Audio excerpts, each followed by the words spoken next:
kasama po natin ngayon si Coach Luz from Japan po. At yes po. At ginagawa na po niya itong dropshipping business for ilang ano na po? 1 year. 1 year. Nagkaroon po kayo ng doubt nung nagsisimula po kayo dito sa dropshipping business. Paano po niyo na-overcome yung doubt na yun? At itinuloy-tuloy niyo po hanggang sa nag-diamond account po kayo? Kasi nung una, yung mga scam na yan, marami yan eh. Isa pa, nag-scam na rin na photo. Oo, yung mga sinasabi na wala kang gagawin, pag lalabas ka ng ganitong amount, tapos kami na bahala sa'yo. Kumita ka na po, kumita ka na.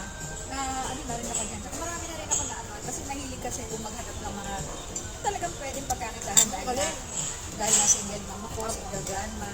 So, syempre kailangan ko ng ano, additional income or yung talaga magiging business ko na kahit hindi ko bantayan ng 24 hours dahil busy na ako. Double work kasi ako sa Japan. So, kung yung business na pwede kong gawin kahit may trabaho pa ako, yun ang talagang opportunity na hinahanap ko. And then, nung makita ko itong JC, unang-una nga dahil sa JC Organic Garden, dahil sa health conscious ako, doon ako walang na-attract. And then, nung makita ko yung kagandahan nitong business na online, dropshipping, hindi lang online, meron pang retailing, wholesaling, at saka yung community franchise. Parang all-in-one package na.